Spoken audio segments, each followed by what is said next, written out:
Amboa, di qualité, la kakane, di qualité na, ningondo, et si ma tomba na biso ndena douala sawa na Cameroun. L'on se souvient de cet appel lancé par les patriarches Valère Épée et Francis Kwame-Tomé. C'était à la faveur des événements de Dikolo au mois de novembre dernier. Un mot d'ordre qui a rencontré l'adhésion d'un grand nombre et abondamment relayé sur les réseaux sociaux.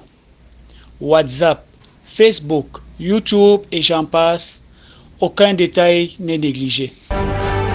Et même la voix du Grand Sawaland, la chaîne Dikalo TV, était de la partie à travers ce spot appelant au Black Sunday et ce visuel invitant les fils et filles de l'eau à inonder les réseaux sociaux de selfies. Si pour certains, ce mot d'ordre était un appel à boycotter le Ngondo, instance suprême du peuple Sawa, les promoteurs du Black Sunday ont un avis différent. Premièrement, Ngondo Black Sunday ne s'attaque pas à l'institution du Ngondo. Le Ngondo, c'est l'instance suprême du peuple Sawa, de la communauté Sawa, dans laquelle se reconnaissent la plupart des natifs du littoral, du sud-ouest et même de l'océan. Donc, l'initiative Ngondo Black Sunday n'a pas vocation à s'attaquer à l'institution du Ngondo. Ce Ngondo dont nous devons être jaloux en tant que Sawa et que nous devons protéger. Si nous avons initié le Ngondo Black Sunday, c'est pour deux raisons. La première, nous voulons à travers l'accoutrement que nous avons recommandé aux Zéonzos, c'est-à-dire demander à tout le monde de s'habiller en noir le dimanche 5 décembre. C'est pour dénoncer tout simplement ce que je qualifierais de harcèlement foncier dont sont victimes les Sawa depuis un moment. Donc il est grand temps que le Grand Sawaland s'unisse comme une personne pour dénoncer ce harcèlement foncier-là, dénoncer ces expropriations-là à tête chercheuse. Le peuple Sawa ne peut pas continuer de subir sans que personne ne lève le doigt.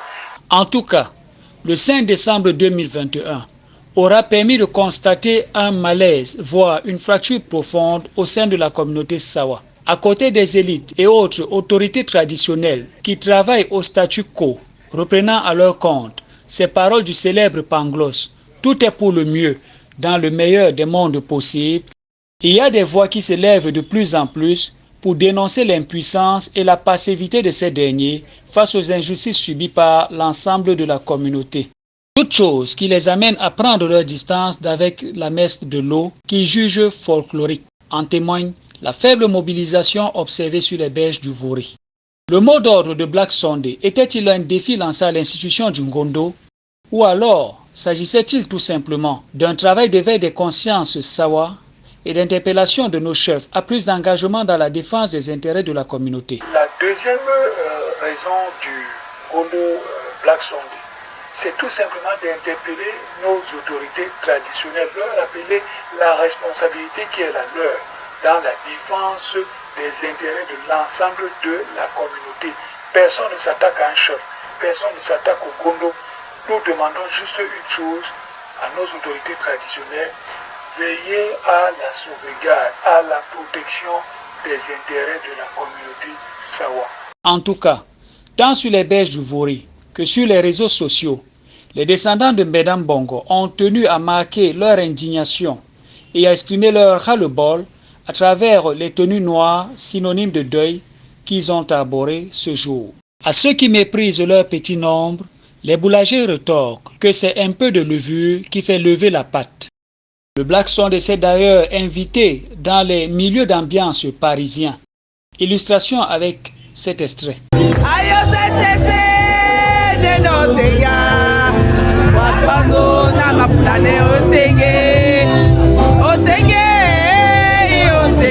Quant aux sceptiques et dubitatifs, s'agissant de l'opportunité d'une telle action, les ancêtres qui sont eux-mêmes allés célébrer dimanche dernier leur répondent. Le message venu des profondeurs des eaux du Vori de la part de nos divinités aquatiques nous invite à renforcer, mais alors, renforcer profondément notre patriotisme.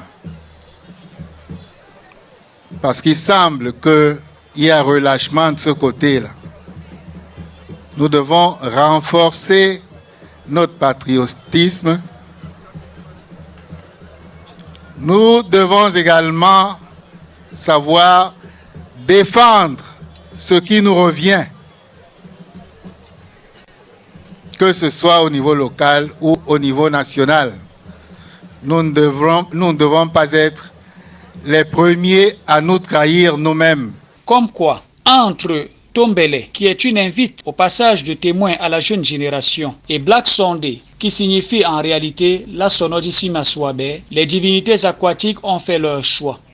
Les gardiens de la tradition Sawa seront-ils sensibles au message des Bambambe, ou alors le côté festif aura-t-il toujours pignon sur rue dans les éditions à venir? Question pour un champion.